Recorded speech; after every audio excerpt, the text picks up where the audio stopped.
Здравствуйте, ребята! Мы продолжаем с вами видеокурс по русскому языку для учеников, учащихся на первом классе.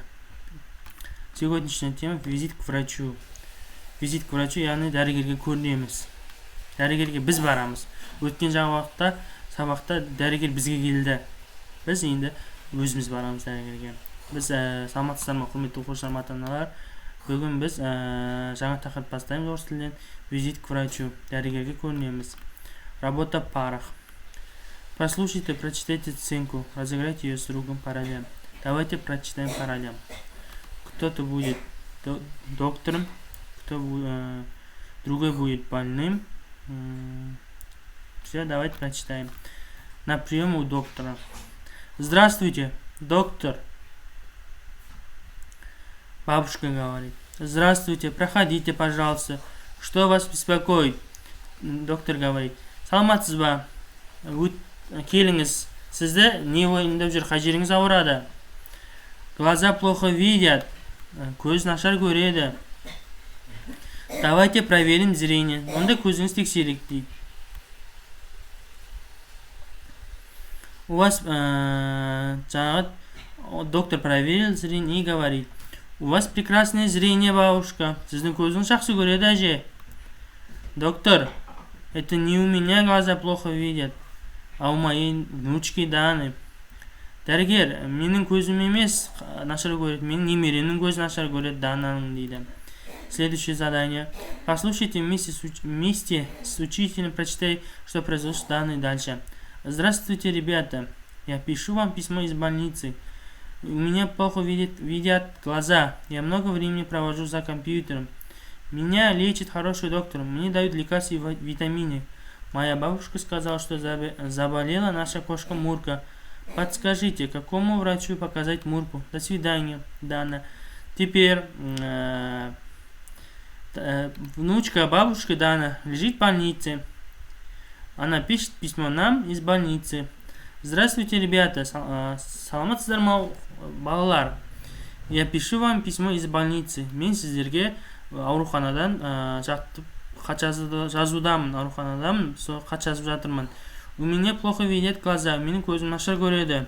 Я много времени провожу за компьютером. Мен көп уақытымда компьютер алдында өткіземін. Меня лечит хороший доктор. Мені жақсы дәрігер емдейді. Дәрігер өте білімді. Мне дают лекарства и витамины. Маған дәрімек және витаминдер беріп жатыр. Моя бабушка сказала, что заболела наша кошка Мурка. Менің әжем мен жоқта мысығым Мурка ауырып қалдığын айтты дейді. Подскажите, какому врачу показать Мурку? Айтыңдаршы, мысығымды қандай дәрігерге көрсетуім керек дейді. Ответ очевиден. Кошку Мурку нужно показать ветеринару. До свидания, Дана. Сау болыңдар дейді. Информационно-коммуникативное задание. Узнай из источников, что такое электронная почта и сколько электронных писем рассылается ежедневно по миру. Почта дегеніміз, ол не дейді?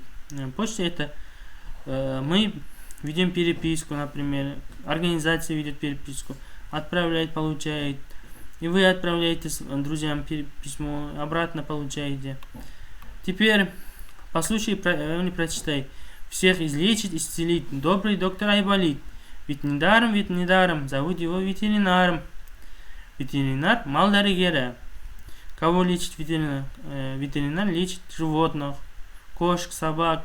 Кто поможет кошке Мурке? Ветеринар. Кому ты обратишься, если заболеет твой домашний питомец? Я обращусь к ветеринару. Все. Спасибо вам, ребята. Этот урок окончен. Еще хотел сказать, я не учитель русского языка, но по просьбе родителей, а также учеников делаю видеокурсы. Поэтому прошу вас не судить меня строго. Все, сау болыңыздар, балалар, ата-аналар. Мен тағы бір ескертіп кетерім, мен кәсіби мұғалім емеспін, бірақ та ата-аналар мен оқушылардың сұрауы бойынша мен видеокурс жазып жатырмын. Сондықтан кежелерде қате кетіп жатса, кейде көңілдеріңіз шықпай жатса, түсінсіз танытуларыңызды сұраймын, қатты сынамауларыңызды сұраймын. Жақсы, сау болыңыздар. Келесі сабақта кездескенше.